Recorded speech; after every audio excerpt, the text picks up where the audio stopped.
ہاشم اس وقت اپنے پرتعیش فلیٹ کے ڈرائنگ روم میں موجود تھا، جہاں فضا میں مہنگے پرفیومز اور لبان کی ملی جلی خوشبو رچی بسی تھی۔ کمرے میں چند مخصوص لوگوں کی موجودگی میں نکاح خواں کے سامنے بیٹھے ہاشم کے چہرے پر ایک عجیب سی بے چینی تھی، مگر زونش کی غربت اور اس کے آنے والے بچے کا خیال اسے ہر فیصلے پر مجبور کر رہا تھا۔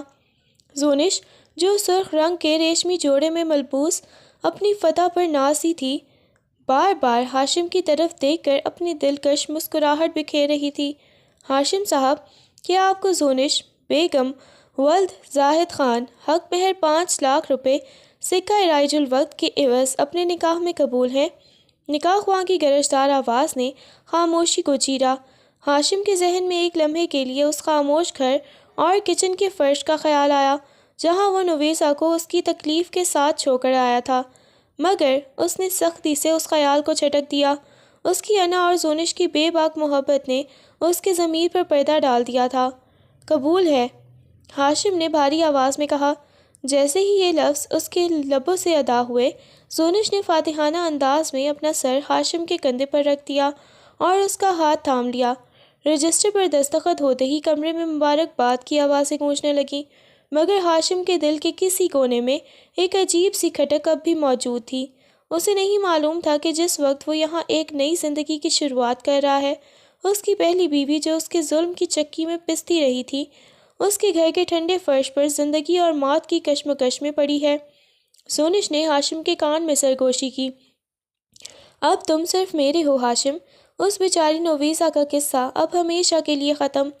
ہاشم نے زونش کی طرف دیکھ کر ایک مصنوعی مسکراہٹ سجائی، مگر اسے احساس نہیں تھا کہ وہ جس گناہ کی بنیاد پر یہ نئی عمارت کھڑی کر رہا ہے، وہ کتنی جلدی مسمار ہونے والی ہے۔ وہ اپنی نئی دلہن کی اداؤں میں ایسا گم ہوا کہ اسے یہ بھول گیا کہ اس کے اپنے گھر کی دیوار اس وقت ایک معصوم کی آہوں سے لرز رہی ہے۔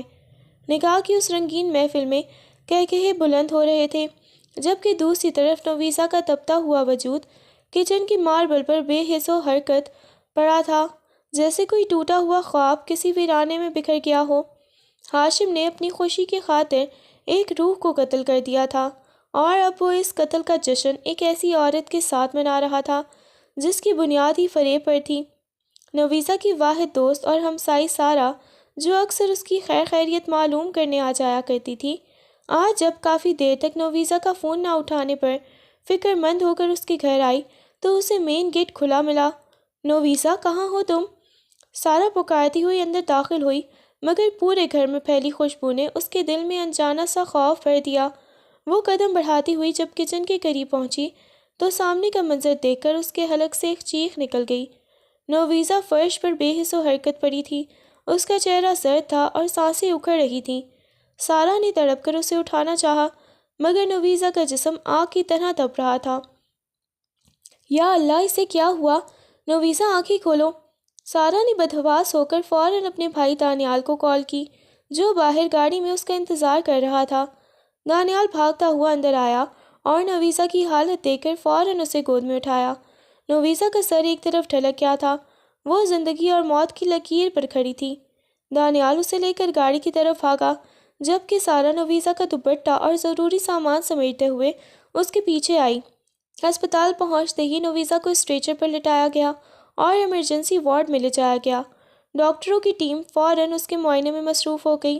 سارہ باہر کوریڈور میں کھڑی رو رہی تھی اور بار بار ہاشم کا نمبر ملا رہی تھی، مگر ہاشم کا فون مسلسل مصروف جا رہا تھا، کیونکہ وہ اس وقت اپنی نئی زندگی کے جشن میں مگن تھا۔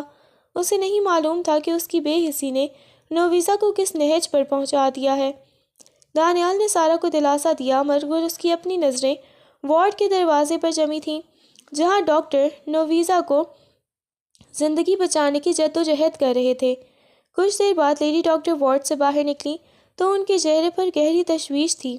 آپ ان کے کیا لگتے ہیں؟ ڈاکٹر نے سارہ سے پوچھا۔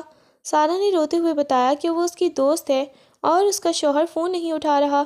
ڈاکٹر نے ایک گہرا سانس لیا اور تلخی سے کہا، ان کی حالت بہت نازک ہے، شدید بخار کے ساتھ ساتھ ان کے جسم پر تشدد کے نشانات بھی ہیں، اور ذہنی صدمے نے ان کے اعصاب کو جواب دے دیا ہے۔ ہمیں ابھی کچھ ٹیسٹ کرنے ہیں، مگر ایسا لگ رہا ہے کہ انہیں بے رحمی سے کچلا گیا ہے۔ سارا یہ سن کر سن ہو گئی تھی۔ اسے اندازہ نہیں تھا کہ ہاشم کی نفرت اس حد تک جا سکتی ہے۔ ڈاکٹر نے ٹیسٹ رپورٹس کا ملاحظہ کرنے کے بعد ایک گہرا سانس لیا اور سارا کی طرف متوجہ ہوئی۔ دیکھیے، ان کی حالت کافی تشویشناک ہے۔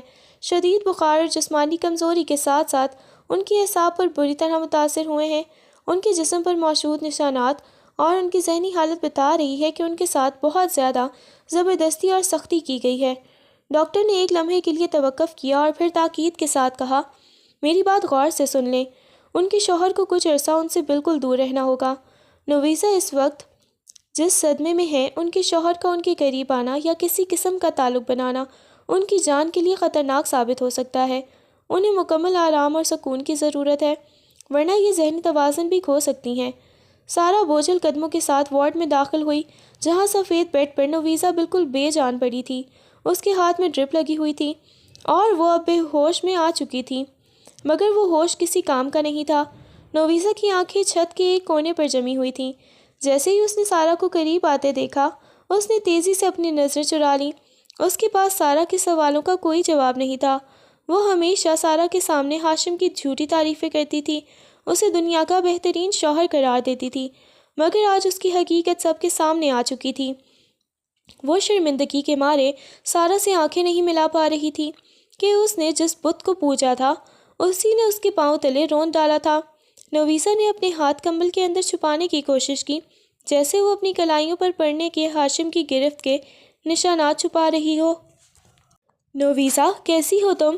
سارا نے نم آنکھوں کے ساتھ اس کے ماتھے پر ہاتھ رکھنا چاہا، مگر نویسہ نے ہلکا سا سرک کر خود کو دور کر لیا۔ اس کی خاموشی میں ایک ایسی اذیت تھی جو لفظوں سے بیان نہیں ہو سکتی تھی۔ وہ ہاشم کے دیے ہوئے زخموں کو اب بھی چھپانے کی ناکام کوشش کر رہی تھی، کیونکہ اسے آج بھی اس ستم گر کی عزت کا خیال تھا جس نے اسے ہسپتال کے اس بستر تک پہنچا دیا تھا۔ سارا اس کی بے بسی دیکھ کر تڑپ اٹھی، مگر نویسہ کی نظریں دیوار پر جمی رہیں، جیسے وہ اس دنیا سے کٹ جانا چاہتی ہو۔ ہاشم اور زونش اس وقت فلیٹ کے پرتعیش بیڈ روم میں موجود تھے، جہاں مدھم گلابی روشنیوں نے ماحول کو سحر زدہ کر رکھا تھا۔ زونش نے ریشمی سرخ لباس بدل کر ایک نہایتی نفیس اور بے باک سا نائٹ گاؤن پہن لیا تھا۔ وہ ہاشم کی گود میں سر رکھے بیڈ پر نیم دراز تھی اور اپنی لمبی مخروطی انگلیوں سے ہاشم کے ہاتھ پر نقش و نگار بنا رہی تھی۔ تمہیں پتہ ہے ہاشم، میں نے اس دن کے لیے کتنی منتیں مانی تھیں۔ اب ہم ہمیشہ کے لیے ایک ہو گئے ہیں، اب کوئی تیسرا ہمارے درمیان نہیں آ سکتا۔ اس نے سر اٹھا کر ہاشم کی ٹھوڑی کو چھوا اور بڑی ہی ادا سے اپنی پلکیں جھکائیں۔ زونش کی ہر ادا میں دعوت تھی۔ وہ بار بار جھک کر ہاشم کے کان کے پاس اپنی خوشبو بکھیرتی اور اسے اپنی نئی زندگی کے حسین خواب دکھاتی۔ اس نے ہاشم کا ہاتھ پکڑ کر اپنے چہرے پر رکھا اور شرارت سے بولی، تم اتنے خاموش کیوں ہو؟ اب تو میں تمہاری ہو چکی ہوں، اب تو وہ بوجھ تمہارے دل سے اتر جانا چاہیے۔ اس نے ہاشم کے قریب ہوتے ہوئے اس کے گلے میں اپنی باہیں ڈال دیں اور اپنی بے باک نظروں سے اسے مسحور کرنے کی کوشش کی، مگر ہاشم کے چہرے پر وہ جوش نہیں تھا جو اس سے پہلے زونش کے لیے اس کے وجود میں ہوا کرتا تھا۔ ہاشم زونش کے اس کرب اور رومانوی ماحول کے باوجود اندر سے بے چین تھا۔ وہ زونش کے بالوں میں ہاتھ تو پھیر رہا تھا، مگر اس کی نظریں سامنے دیوار پر لگی گھڑی کے ٹک ٹک پر جمی تھیں۔ اس کے ذہن کے کسی گوشے میں نویسہ کا وہ زرد زدہ چہرہ اور وہ کچن کا ٹھنڈا فرش بار بار ابھر رہا تھا۔ اسے رہ رہ کر یہ خیال آ رہا تھا کہ وہ اسے تپتے بخار میں اکیلا چھوڑ آیا تھا۔ زونش جب اسے چومنے کے لیے قریب آتی تو اسے نویسہ کی وہ سسکیاں یاد آ جاتیں جو پچھلی رات اس کے کمرے میں گونجی تھیں۔ اس کی بے چینی اس حد تک بڑھ رہی تھی کہ اس کا جی چاہ رہا تھا کہ وہ زونش کو خود سے دور کر دے۔ کیا ہوا ہاشم، تو یہاں ہو کر بھی تم یہاں نہیں ہو؟ زونش نے تھوڑی ناراضگی سے اس کا چہرہ اپنی طرف موڑا۔ ہاشم نے ایک مصنوعی مسکراہٹ لانے کی کوشش کی اور اسے اپنی باہوں میں بھینچ دیا، مگر اس کے دل کی دھڑکنیں اسے مسلسل ملامت کر رہی تھیں۔ اسے ایسا محسوس ہو رہا تھا جیسے وہ کسی بہت بڑے طوفان سے پہلے کی خاموشی میں گھرا ہوا ہے۔ وہ زونش کی بے باکیوں کا جواب تو دے رہا تھا، مگر اس کا دماغ بار بار گھر کے اس بند دروازے کی طرف جا رہا تھا جہاں وہ ایک معصوم کو تڑپتا چھوڑ کر آیا تھا۔ ہاشم کی بے چینی آخر کار اس پر غالب آ گئی، زونش کی محبت اور اس کی ادائیں اسے روکنے میں ناکام رہیں، اور وہ کسی نہ کسی طرح وہاں سے نکل کر اپنی گاڑی میں آ بیٹھا۔ سڑکیں سنسان تھیں اور رات کے 10 بج چکے تھے۔ جب اس کی گاڑی حویلی کے بڑے گیٹ میں داخل ہوئی، اسے امید تھی کہ نویزا ہمیشہ کی طرح لاؤنج میں اس کا انتظار کر رہی ہوگی یا شاید اب تک سو چکی ہوگی، مگر جیسے ہی اس نے گھر کا تالا کھولا اور اندر قدم رکھا، پورے گھر میں پھیلی ہوئی ہولناک خاموشی نے اس کے سینے میں خوف بھر دیا۔ گھر خالی پڑا تھا، کچن کی لائٹ اب بھی جل رہی تھی مگر وہاں کوئی نہیں تھا۔ ہاشم تیزی سے بیڈ روم کی طرف بھاگا۔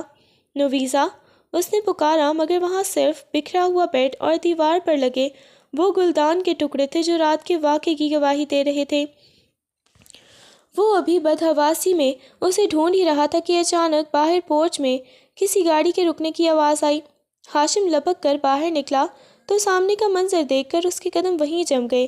سامنے سارا تھی جو نویزا کو اپنے کندھے کا سہارا دیے بہت ہی آہستہ آہستہ اسے اندر لا رہی تھی۔ نویزا کے ہاتھ میں اب بھی بینڈیج لگی ہوئی تھی اور اس کا چہرہ کسی سفید کاغذ کی طرح زرد تھا۔ وہ اس قدر نحیف لگ رہی تھی کہ جیسے ابھی گر جائے گی۔ ہاشم نے لپک کر نویزا کو تھامنا چاہا۔ نویزا، یہ سب کیا ہے؟ تم کہاں تھی؟ اس کی آواز میں گھبراہٹ تھی، مگر سارا نے ایک سخت نظر ہاشم پر ڈالی اور نویزا کو سہارا دے کر اندر لے جانے لگی۔ سارا کا دل تو چاہ رہا تھا کہ وہ ہاشم کا گریبان پکڑ کر اس سے پوچھے کہ اس نے اس معصوم کے ساتھ کیا کیا ہے، مگر وہ خاموش رہی۔ وہ جانتی تھی کہ یہ میاں بیوی کا معاملہ ہے اور نویزا اب بھی اپنے گھر کے بھرم کو بچانے کی آخری کوشش کر رہی ہے۔ اس نے نویزا کو احتیاط سے صوفے پر بٹھایا۔ سارا کی خاموشی ہاشم کے لیے کسی تازیانے سے کم نہیں تھی۔ اس نے کوئی طنز نہیں کیا، کوئی گلہ نہیں کیا، بس ایک گہری اور معنی خیز نظر ہاشم کے مجرم چہرے پر ڈالی اور پھر نویزا کے سر پر ہاتھ رکھ کر اسے تسلی دی۔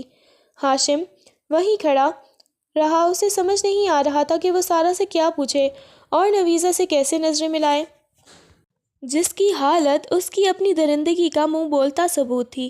سارا کے جاتے ہی گھر میں وہی بوجھل سناٹا دوبارہ تن گیا، مگر اب اس سناٹے میں ایک وحشت تھی۔ نویزا صوفے پر بالکل ساکت بیٹھی تھی، جیسے وہ گوشت پوست کی انسان نہیں بلکہ پتھر کا کوئی تراشا ہوا مجسمہ ہو۔ اس کی نظریں سامنے دیوار کے ایک نقطے پر جمی تھیں، نہ پلکیں جھپک رہی تھیں اور نہ ہی وجود میں کوئی جنبش تھی۔ ہاشم، جو اپنی پشیمانی کو غصے کے لبادے میں چھپانے کا عادی تھا، اس کی یہ سرد مہری دیکھ کر تلملا اٹھا۔ اسے اپنی انا پر چوٹ محسوس ہوئی کہ اسے کوئی اس طرح نظر انداز کیسے کر سکتا ہے۔ مجھے کال کیوں نہیں کی؟ ہاشم نے سخت اور کرخت کرے لہجے میں پوچھا۔ اس کی آواز لاؤنج کی دیواروں سے ٹکرا کر واپس آئی، مگر نویزا کے کانوں تک جیسے پہنچی ہی نہیں۔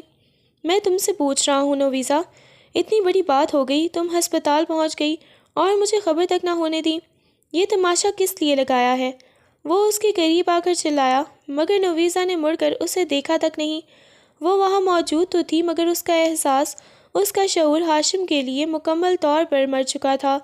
ہاشم کے لیے اب وہ کسی ایسی دیوار بن چکی تھی جس سے ٹکرانا فضول تھا۔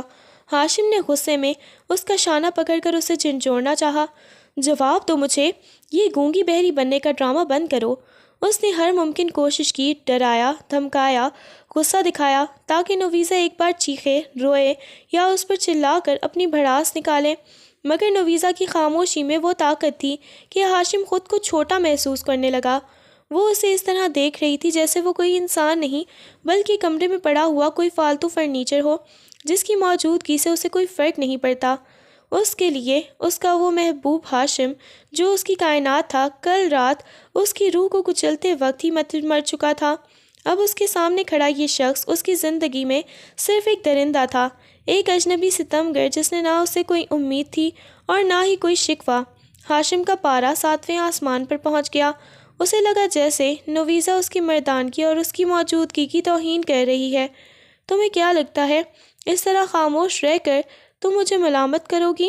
میں تمہارا شوہر ہوں، وہ دھاڑا، مگر نویزا نے دھیرے سے اپنی آنکھیں موند لیں۔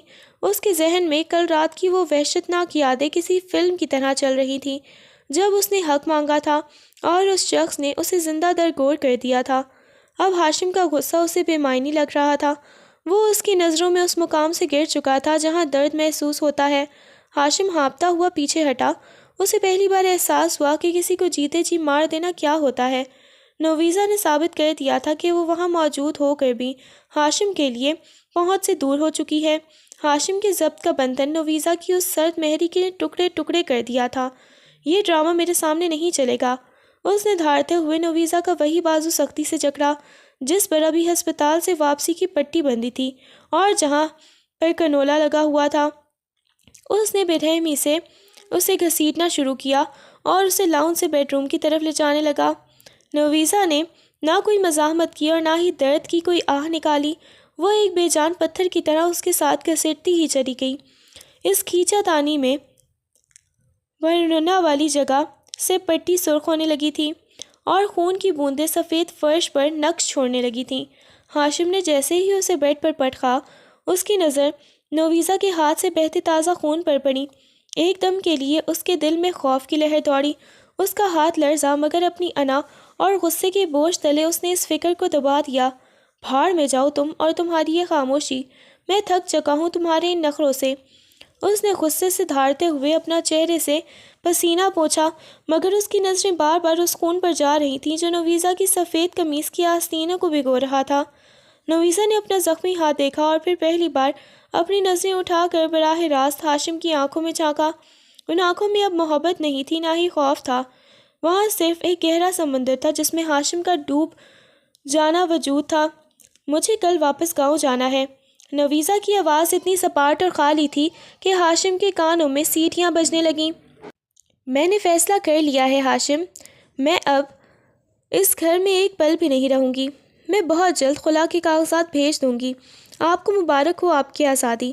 خلا کا لفظ ہاشم کے سر پر کسی آسمانی بجلی کی طرح گرا۔ اس نے کبھی خواب میں بھی نہیں سوچا تھا کہ یہ دبی کچلی اور اس کے اشاروں پر ناچنے والی لڑکی اس سے پیچھے چھڑانے کی ہمت کرے گی۔ اس کا مردانہ وقار اور انا تل ملا اٹھے۔ خلا اس جیسے با اثر اور روب دار انسان کو ایک لڑکی چھوڑ کر جائے گی؟ خلا! ہاشم کا چہرہ غصے سے تانبے کی طرح سرخ ہو گیا۔ اس نے نویزا کے دونوں کندھے پکڑ کر اسے دیوار کے ساتھ جا لگایا۔ تمہاری ہمت کیسے ہوئی یہ لفظ اپنی زبان پر لانے کی؟ تم میری ملکیت ہو نویزا، تم اس گھر سے صرف جنازے کی صورت میں نکل سکتی ہو۔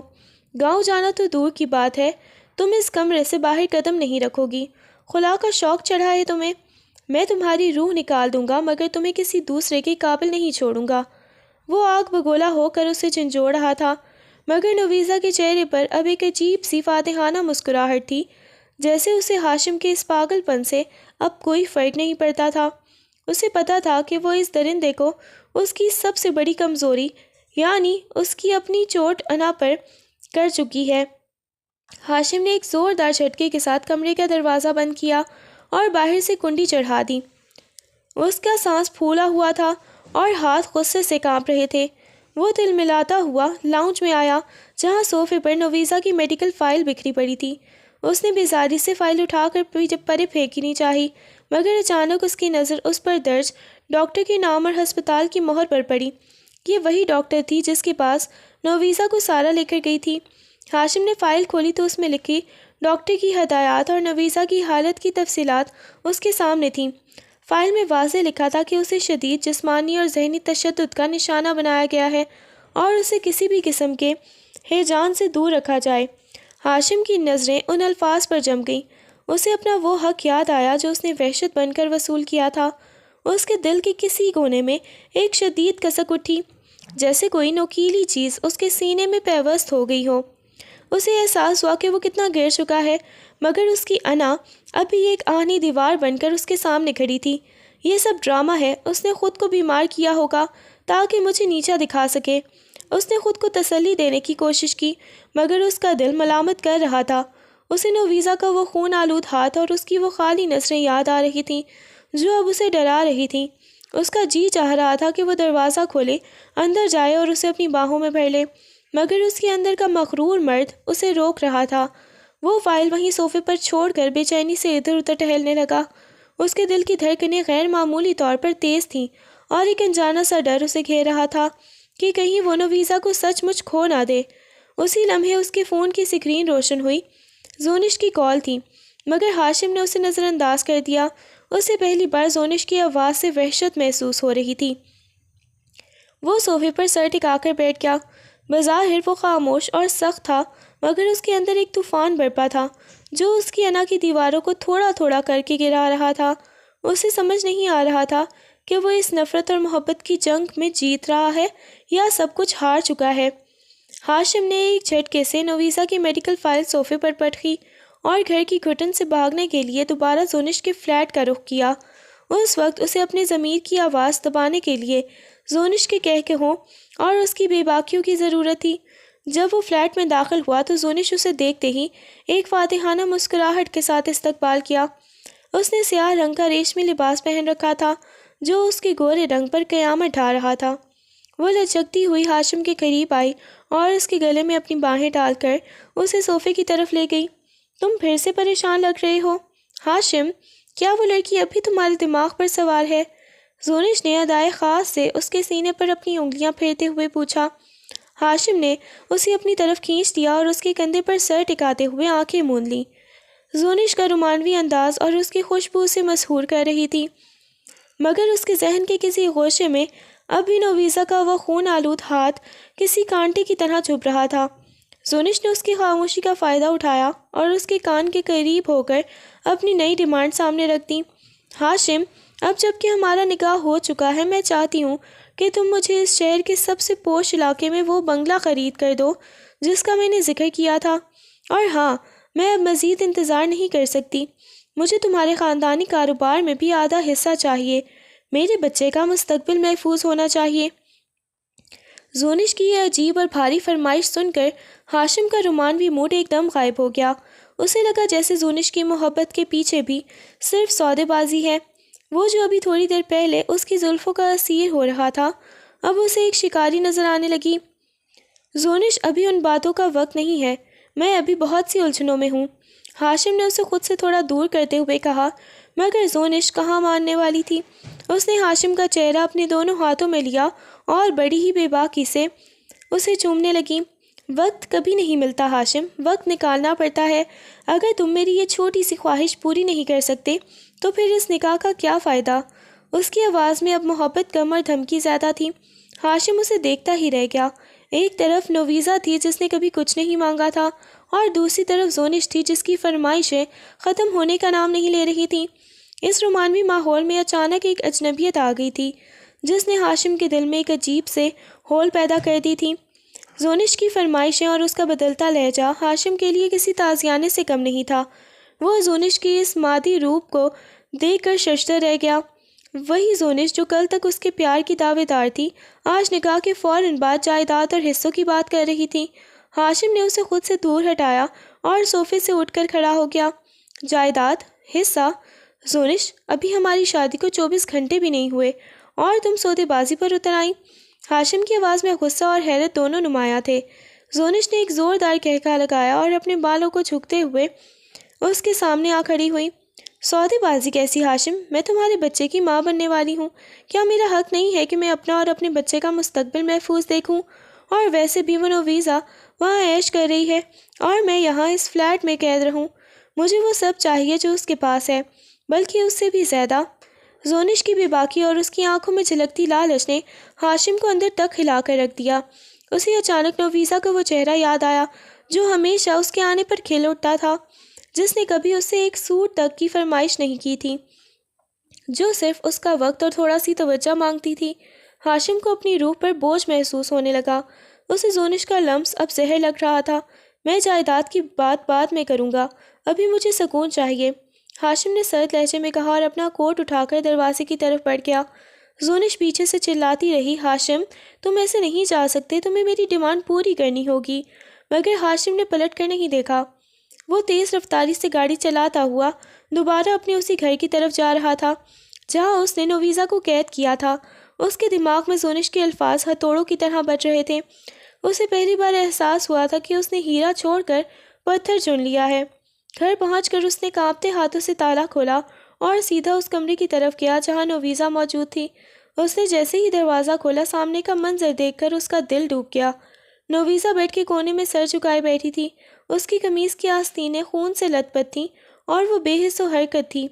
ہاشم کی تمام انا، اس کا سارا غصہ ایک پل میں ریت کی دیوار کی طرح ڈھیر ہو گیا۔ وہ تڑپ کر اس کے قریب فرش پر بیٹھ گیا اور اس کا زخمی ہاتھ اپنے ہاتھوں میں لے لیا۔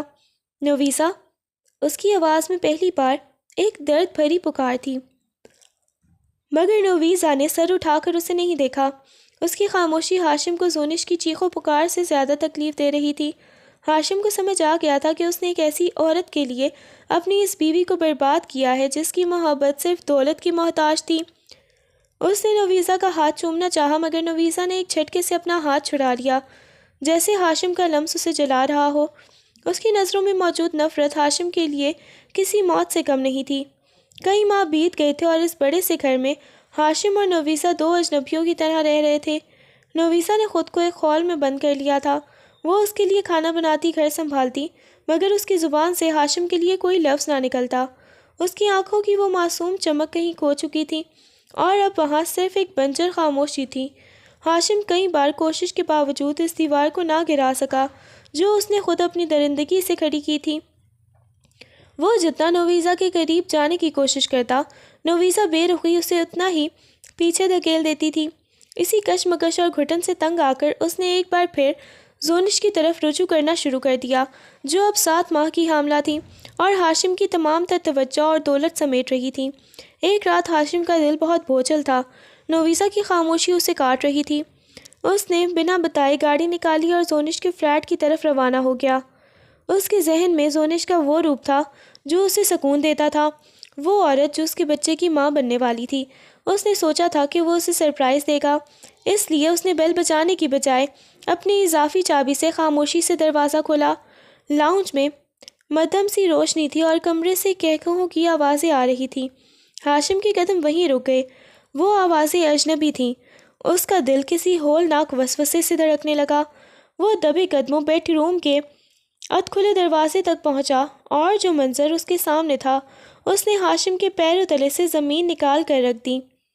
زونش، جو 7 ماہ کی حمل کے ساتھ ہاشم کے بچے کی ماں بننے کا دعویٰ کرتی تھی، اس وقت ایک غیر مرد کی باہوں میں تھی، وہ مرد جس کا ہاشم سے کوئی تعلق نہیں تھا۔ زونش کے بے حد قریب تھا اور زونش اس کے لمس پر ویسے ہی کھلکھلا رہی تھی جیسے کبھی ہاشم کے سامنے کرتی تھی۔ وہ تمام حقوق، وہ تمام بے باکیاں جو صرف ایک شوہر کا حق ہوتی ہیں، وہ ایک غیر مرد پر لٹا رہی تھی۔ ہاشم کی آنکھوں کے سامنے اندھیرا چھا گیا۔ اسے اپنی وہ تمام تر قربانیاں یاد آئیں جو اس نے اس عورت کے لیے دی تھیں۔ اس نے نویسا جیسی پاک باز لڑکی کی روح زخمی کی تھی، اس کی معصومیت چھینی تھی، صرف اس فریب کے لیے۔ وہ مرد زونش کی بالوں سے کھیل رہا تھا اور زونش اسے بتا رہی تھی کہ کس طرح اس نے ہاشم کو بے وقوف بنا کر جائیداد اپنے نام کروانے کا منصوبہ بنایا ہے۔ ہاشم کا خون کھولنے لگا، اس کے ہاتھ لرز رہے تھے اور اسے اپنی زندگی کی سب سے بڑی شکست کا احساس ہو رہا تھا۔ وہ عورت جس کے لیے اس نے اپنے گھر کی جنت جہنم بنا دی تھی، وہ اسے ایک تماشا بنا چکی تھی۔ ہاشم نے غصے اور صدمے کی ملی جلی کیفیت میں دروازے کو زور سے ٹھوکر ماری۔ زونش اور وہ غیر مرد ہڑبڑا کر الگ ہوئے۔ زونش کے چہرے پر رنگ و نور کی جگہ خوف کی زردی چھا گئی، مگر اب بہت دیر ہو چکی تھی۔ ہاشم کو اپنی زندگی کا سب سے کڑوا سچ نظر آ چکا تھا کہ اس نے ہیرا گوا کر کوئلے پر جان لٹائی تھی۔ زونش کے چہرے پر خوف کی جگہ اب ایک زہریلی اور تمسخر اڑتی مسکراہٹ آئی۔ اس نے اپنے بکھرے بال درست کیے اور ہاشم کی آنکھوں میں آنکھیں ڈال کر بلند آواز میں ہنسنے لگی، وہ ہنسی جو ہاشم کے کانوں میں پگھلے ہوئے سیسے کی طرح اتر رہی تھی۔ او ہاشم، اتنے صدمے میں کیوں ہو؟ تمہیں واقعی لگا تھا کہ میں تمہاری محبت میں گرفتار ہوں؟ اس نے اپنے بوائے فرینڈ کے کندھے پر ہاتھ رکھا جو اب اطمینان سے سگریٹ سلگا رہا تھا۔ ہاشم نے لرزتی آواز میں اس کے ابھرے ہوئے پیٹ کی طرف اشارہ کیا۔ میرا بچہ؟ زونش، یہ میرا خون ہے۔ زونش نے ایک زوردار کہکا لگایا۔ کون سا بچہ ہاشم؟ یہ بچہ تمہارا نہیں بلکہ اس کا ہے جسے تم ابھی دیکھ رہے ہو۔ اس رات جس کا تم حوالہ دیتے ہو، تم تو نشے میں اس قدر دھت تھے کہ تمہیں اپنے ہوش تک نہیں تھے، تو تم بیڈ پر گرتے ہی بے ہوش ہو گئے تھے۔ میں نے تو بس اس صورتحال کا فائدہ اٹھایا اور تمہیں یہ یقین دلا دیا کہ تم نے میرے ساتھ زبردستی کی ہے اور یہ بچہ تمہارا ہے تاکہ میں تمہاری دولت اور جائیداد پر قبضہ کر سکوں۔ تم تو اتنے بڑے بے وقوف ہو کہ ایک من گھڑت کہانی پر یقین کر کے اپنی ہستی بستی زندگی برباد کر لی۔ ہاشم کو محسوس ہوا جیسے اس کے چاروں طرف کی دیواریں اس پر گر رہی ہوں۔ اسے نویزا کا وہ معصوم چہرہ یاد آیا جس پر اس نے تہمت لگائی تھی، جسے اس نے اس عورت کے جھوٹے حمل کی خاطر درندگی کا نشانہ بنایا تھا۔ اس کی رگوں میں خون کی جگہ آگ دوڑنے لگی۔ اس نے ایک وحشیانہ جلال کے ساتھ آگے بڑھ کر زونش کا بازو جکڑا۔ تم جیسی گندی عورت کے لیے میں نے اپنی پاک باز بیوی کی روح کو زخمی کیا، تم نے مجھے مہرا بنایا۔ اس کا لہجہ دہکتے ہوئے انگاروں جیسا تھا۔ نکل جاؤ یہاں سے ابھی اور اسی وقت۔ ہاشم نے دھاڑتے ہوئے زونش کو گھسیٹ کر دروازے کی طرف دھکیلا۔ زونش نے چیخنا چلانا شروع کیا مگر ہاشم کے سر پر خون سوار تھا۔ اس نے زونش اور اس کے یار کو ٹھڈے مار کر اور دھکے دے کر فلیٹ سے باہر نکالا۔ تمہاری اور تمہارے اس حرام کے بچے کی میری زندگی میں کوئی جگہ نہیں ہے۔ آج کے بعد اگر تمہارا سایہ بھی میرے قریب آیا تو میں تمہیں زندہ گاڑ دوں گا۔ اس نے پوری قوت سے دروازہ بند کیا اور وہیں فرش پر ڈھیر ہو گیا۔ اسے اپنی اوقات نظر آ رہی تھی۔ وہ ایک ایسی عورت کا اعلیٰ کار بنا رہا تھا جس نے اسے ذلیل و خوار کر دیا، اور اس صلے میں اس نے اس ہیرا صفت لڑکی کو کھو دیا تھا جو اس کے لیے جینے مرنے کی قسمیں کھاتی تھی۔ ہاشم جب گھر کے مرکزی دروازے سے اندر داخل ہوا تو اس کا وجود گناہوں کے بوجھ سے جھکا ہوا تھا اور آنکھیں ندامت سے سرخ تھیں۔ وہ دنیا کا سب سے ہارا ہوا انسان بن کر لوٹا تھا۔ اسے لگ رہا تھا کہ اندر ویرانی اس کا استقبال کرے گی، مگر جیسے ہی وہ لاؤنج کے قریب پہنچا، ایک جانی پہچانی اور کھنکتی ہوئی ہنسی کی آواز نے اس کے قدم جکڑ لیے۔ یہ نویزا کی ہنسی تھی، وہی معصوم ہنسی جسے ہاشم نے اپنے ہاتھوں سے قتل کر دیا تھا۔ وہ ٹھٹک کر رک گیا اور سامنے دیکھا نویزا بیڈ پر بیٹھی فون پر اپنی ماں یا شاید ہاشم کی ماں سے بات کر رہی تھی، اور اس کے چہرے پر مصنوعی مگر خوبصورت اطمینان تھا۔ ارے نہیں امی، آپ کیوں فکر کرتی ہیں؟ ہاشم میرا بہت خیال رکھتے ہیں، بس وہ آج کل آفس کے کاموں میں کچھ زیادہ ہی مصروف رہتے ہیں۔ نویزا کی آواز میں رائی برابر بھی شکوہ نہیں تھا۔ ہاشم کا دم گھٹنے لگا۔ وہ لڑکی جس کی روح اس نے زخمی کر دی تھی، جسے اس نے درندگی کا نشانہ بنایا اور تنہا چھوڑ دیا، وہ آج بھی دنیا کی نظروں میں اس کی عزت کی محافظ بنی ہوئی تھی۔ نویزا نے اپنی بات جاری رکھتے ہوئے کہا، امی میرا 5واں مہینہ چل رہا ہے، ابھی سفر کرنا مشکل ہوگا۔ جیسے ہی ہاشم کاموں سے فارغ ہوئے ہوں گے ہم خود آپ کی طرف آئیں گے۔ ہاشم کے سر پر جیسے آسمان ٹوٹ پڑا ہو۔ 5واں مہینہ؟ اس کا مطلب تھا اس ہولناک رات کے نتیجے میں نویزا ایک جان کو اپنے وجود میں پال رہی تھی اور ہاشم کو اس کی خبر تک نہ تھی۔ ہاشم دیوار کا سہارا لے کر وہیں بیٹھ گیا۔ اس کی آنکھوں سے آنسو بہہ کر اس کے رخساروں کو بھگونے لگے۔ اسے اپنی اوقات نظر آ رہی تھی کہ وہ کتنا بڑا گنہگار ہے۔ وہ ایک ایسی عورت زونش کے فریب میں آ کر اپنی پاک باز بیوی پر ظلم کرتا رہا، جبکہ نویزا اس ظلم کو خاموشی سے سہ کر بھی اس کے نام کا بھرم رکھے ہوئے تھی۔ اسے وہ رات یاد آئی جب اس نے وحشت بن کر نویزا کا حق چھینا تھا، اور آج قدرت نے اسے دکھا دیا کہ اس وقت وحشت کے نتیجے میں بھی اللہ نے اسے ایک معصوم پھول سے نوازنے کا فیصلہ کیا تھا، جبکہ وہ دوسری طرف سے ایک حرام رشتے اور جھوٹے بچے کے پیچھے اپنی دنیا عاقبت پر بات کر رہا تھا۔ نویزا نے فون رکھا اور جیسے ہی مڑی اس کی نظر دروازے پر بیٹھے پھوٹ پھوٹ کر روتے ہوئے ہاشم پر پڑی۔ اس کے چہرے کے تاثرات ایک پل میں بدل گئے۔ وہ اطمینان جو ان فون پر تھا غائب ہو گیا اور اس کی جزا ویسے ہی پتھر جیسی خاموشی آ گئی۔ اس نے ایک لمحے کے لیے ہاشم کو دیکھا۔ وہ ہاشم جو کبھی غرور کا بت تھا آج ایک فقیر کی طرح اس کے قدموں میں ڈھیر تھا۔ نویزا کے ہاتھ غیر ارادی طور پر اپنے پیٹ پر گئے، وہ جگہ جہاں اب ایک نئی زندگی سانس لے رہی تھی، وہ زندگی جس کا علم ہاشم کو اب ہوا تھا، مگر نویزا کے لیے وہ اس کے دکھوں کا واحد سہارا بن چکی تھی۔ ہاشم نے لرزتے ہاتھوں سے اس کی طرف دیکھا، مگر اس کی زبان گنگ تھی۔ وہ اس معصوم سے کس منہ سے معافی مانگتا جس کا سب کچھ اس نے چھین لیا تھا۔ ہاشم گھٹنوں کے بل رینگتا ہوا نویزا کے قریب آیا اور اس کے پاؤں پکڑ لیے۔ اس کا ضبط مکمل طور پر جواب دے چکا تھا۔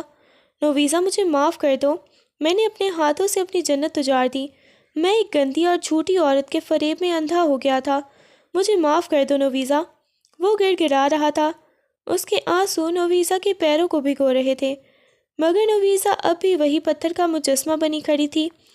وہ ہاشم جو کبھی اس کی ایک آہ پر تڑپ اٹھتا تھا، آج اس کے سامنے ایک سوالی بن کر بیٹھا تھا، مگر نویزا کی آنکھوں میں کوئی لرزش نہیں تھی۔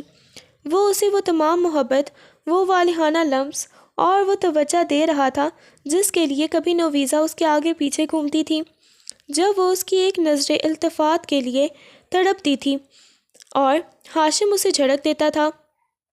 آج وہ سب کچھ اس کے قدموں میں ڈھیر تھا، مگر نویزا کی خاموشی دیوار بن کر کھڑی تھی۔ ہاشم نے تڑپ کر اس کا ہاتھ تھاما اور اسے اپنے سینے سے لگا لیا۔ وہ اسے وہ مان دے رہا تھا جس کی وہ پیاسی رہی تھی۔ ہاشم اسے ٹوٹ کر چاہنے والے انداز نے آخر کار نویزا کے اندر جمی ہوئی برف کو پگھلا دیا۔ اس کا ضبط جو مہینوں سے ایک فولادی دیوار بنا ہوا تھا، اچانک ایک دھماکے سے ٹوٹ گیا۔ نویزا کے حلق سے ایک ایسی چیخ نکلی جس نے گھر کے در و دیوار ہلا کر رکھ دیے۔ وہ ہاشم کے سینے پر سر رکھ کر اس طرح بری طرح سے پھوٹ پھوٹ کر روئی کہ اس کا سانس لینا مشکل ہو گیا۔ اس کی ہچکیاں بند گئیں اور وہ مچھلی کی طرح تڑپنے لگی۔ اس رات کی وحشت کے بعد وہ ایک بار بھی نہیں روئی تھی۔ اس نے اپنے تمام دکھوں کو اپنے اندر دفن کر لیا تھا، مگر آج وہ سارا لاوا باہر نکل رہا تھا۔ تم نے میرے ساتھ یہ کیوں کیا ہاشم؟ نویرا نے اس کا گریبان پکڑ کر اسے جھنجھوڑا۔ اس کی آواز کرب سے پھٹ رہی تھی۔ تمہیں اندازہ بھی ہے میں نے تمہیں کتنے سالوں سے چاہا تھا؟ میں پاگلوں کی طرح تمہارے آگے پیچھے گھومتی تھی، تمہارے ہر دکھ کو اپنا سمجھتی تھی۔ میرا عشق تمہارے لیے عبادت جیسا تھا۔ میں نے تو کبھی تم سے کوئی فرمائش نہیں کی، کبھی تمہاری دولت نہیں مانگی، صرف تمہارا تھوڑا سا پیار مانگا تھا، اور تم نے بدلے میں مجھے کیا دیا؟ تم نے مجھے اس رات کے ایک درندے کی طرح کچل دیا۔ تم نے میری پاک بازی پر شک کیا۔ تم نے اس عورت کے لیے مجھے مٹی میں ملا دیا جو تمہاری تھی ہی نہیں۔ وہ بولتی جا رہی تھی اور اس کے آنسو رکنے کا نام نہیں لے رہے تھے۔ ہاشم اسے تھامنے کی کوشش کر رہا تھا، مگر نویزا کے شکوے کسی طوفان کی طرح بہہ رہے تھے۔ میں نے تمہیں اپنی کائنات مانا تھا ہاشم، اور تم نے میری کائنات کو آگ لگا دی۔ تمہیں پتہ ہے اس رات کے بعد میں ہر روز کیسے جی رہی ہوں؟ میں نے اپنی ممتا کو بھی اکیلے سنبھالا۔ میں نے تمہاری عزت کی خاطر سب سے جھوٹ بولا جبکہ تم کسی اور کی باہوں میں خوشیاں ڈھونڈ رہے تھے۔ میرا عشق تو اتنا سچا تھا کہ تمہاری دی ہوئی تکلیف کو بھی میں نے تمہارا تحفہ سمجھ کر سینے سے لگائے رکھا، مگر آج میرا دل لہو لہان ہے ہاشم۔ میرا وہ عشق دم توڑ چکا ہے۔ وہ ہاشم کے سینے پر مکے مارتی رہی، یہاں تک کہ اس کی آواز مدھم پڑ گئی اور وہ نڈھال ہو کر اس کے کندھے پر ڈھیر ہو گئی۔ ہاشم اسے اپنی باہوں میں بھینچے بس یہی سوچ رہا تھا کہ اس نے اپنی انا کی خاطر اس نایاب محبت کو کتنی بے دردی سے روندا تھا۔ نویزا کی حالت اس وقت ایک دیوانی جیسی تھی۔ اس کے بال بکھرے ہوئے تھے اور آنکھوں میں وہ کرب ایسی سرخی تھی جو ہاشم کے کلیجے کو چی رہی تھی۔ وہ ہاشم کے کندھوں کو جنونی انداز میں ہلا رہی تھی۔ اس کا ہنسنا اور رونا ایک ہو چکا تھا۔ تم معافی مانگتے ہو نا؟ تم چاہتے ہو میں تمہیں معاف کر دوں؟ اس نے اچانک ہاشم کا چہرہ اپنے دونوں ہاتھوں میں بھر کر اسے اپنی طرف کھینچا۔ اس کی نظریں دیوانہ وار ہاشم کی آنکھوں میں گڑی تھیں۔ تو پھر جاؤ ہاشم، وہ رات واپس لے کر آؤ، میرے لیے وہ وقت پیچھے موڑ کر لاؤ جب تم نے مجھے درندگی سے کچلا تھا۔ ہاشم اس کی اس حالت پر لرزا گیا تھا۔ اسے لگا جیسے نویزا کا ذہنی توازن بگڑ رہا ہو۔ نویزا کی آواز اب ایک عجیب سی سحر زدہ گونج میں بدل گئی تھی۔ جاؤ، اس رات میں جاؤ اور مجھے وہاں محبت دو جو تم نے زونش کو دی تھی۔ اس رات مجھے وہ مان دو جس کے لیے میں تڑپتی رہی تھی۔ اگر تم وہ نہ بدل سکے، اگر تم نے میرے وجود سے وہ زخم نہ مٹا سکے جو تم نے لگائے تھے، تو میں تمہیں معاف کر دوں گی۔ بولو، لا سکتے ہو وہ رات واپس؟ وہ بسریانی انداز میں ہنسنے لگی، ایسی ہنسی جس میں ہزاروں سسکیاں دفن تھیں۔ ہاشم نے اسے سنبھالنا چاہا مگر اسے پیچھے دھکیلتی ہوئی وہ کمرے کے چکر لگانے لگی۔ تم جانتے ہو ہاشم، میں نے اس رات کتنا پکارا تھا تمہیں۔ میں نے کہا تھا نا کہ میں تمہاری ہوں، میری بات مانو، مجھ پر یقین کرو، مگر تمہارے کانوں میں تو اس عورت کی آوازیں تھیں۔ وہ اچانک رک گئی اور اپنے پیٹ پر ہاتھ رکھ کر اسے سہلانے لگی جیسے وہ کسی نادیدہ وجود سے باتیں کر رہی ہو۔ دیکھو ہاشم، یہ بچہ گواہ ہے، یہ اس وحشت کی نشانی ہے جو تم نے مجھ پر روا کی تھی۔ تم نے تو اسے مارنے میں کوئی کسر نہیں چھوڑی تھی، مگر یہ تمہاری اولاد ہے نا، ضدی ہے تمہاری طرح۔ یہ مر کر بھی جی گیا تاکہ مجھے تمہاری بے وفائی یاد دلاتا رہے۔ اس کی باتیں زہریلی اور عجیب ہوتی جا رہی تھی، جیسے وہ ہوش و حواس سے بیگانہ ہو چکی ہو۔ ہاشم نے تڑپ کر اسے اپنی باہوں میں جکڑ لیا۔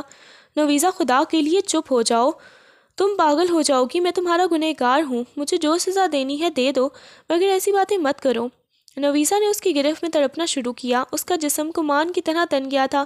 محبت تو مجھے ہاشم، اب دو نہ وہ محبت، اب تو میں مانگ بھی نہیں رہی، اب تو تم میرے پیروں میں بیٹھے ہو۔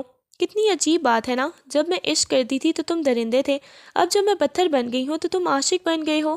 وہ زور زور سے ہنسنے لگی اور پھر اچانک خاموش ہو کر ہاشم کی آنکھوں میں جھانکنے لگی۔ کیا تم اب بھی مجھے میری بات مانو گے؟ کیا تم مجھے وہ رات واپس لا کر دو گے؟ اس کی آواز میں ایسی الٹی سیدھی اور بے ربط باتیں تھی کہ ہاشم کو اپنی زندگی کا خاتمہ قریب نظر آنے لگا۔ اسے سمجھ آ گیا تھا کہ نویسا کو صرف جسمانی طور پر نہیں بلکہ ذہنی طور پر بھی اپاہج کر دیا گیا تھا۔ نویسا کی وہ گرہناک ہنسی اب پورے کمرے میں ایک ڈراؤنی گونج بن چکی تھی۔ وہ جو کبھی پھولوں جیسی چنچل تھی، جس کی باتوں سے شہد ٹپکتا تھا، اب اس کے لبوں سے نکلنے والے لفظ بے ربط اور لا یقینی ہو گئے تھے۔ وہ کبھی ہاشم کو دیکھ کر کھلکھلاتی اور کبھی اچانک خوف زدہ ہو کر دیوار کے کونے سے لگ جاتی۔ مہینوں کی وہ تنہائی، وہ اذیت ناک خاموشی اور وہ رات جسے اس نے اکیلے جھیلا تھا، اس کے نازک اعصاب کو دیمک کی طرح چاٹ چکی تھی۔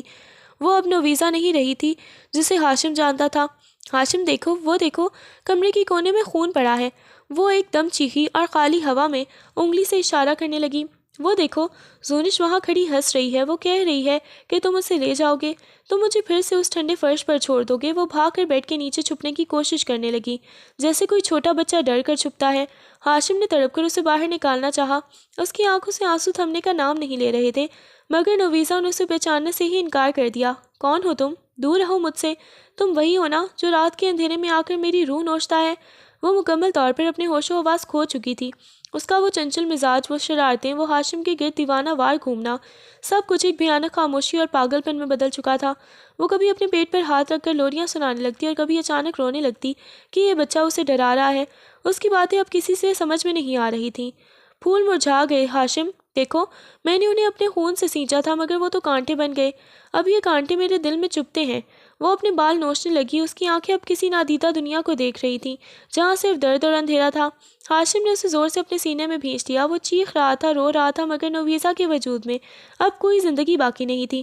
وہ بس خلا میں گھو رہی تھی اور دھیرے دھیرے وہی لوری گنگنا رہی تھی جو شاید وہ اپنے آنے والے بچے کے لیے سوچ کر رکھی تھی۔ ہاشم کو احساس ہوا کہ اس نے صرف ایک بیوی نہیں کھوئی بلکہ ایک جیتی جاگتی ہستی، مسکراتی انسان کو جیتے جی مٹی کر دیا ہے۔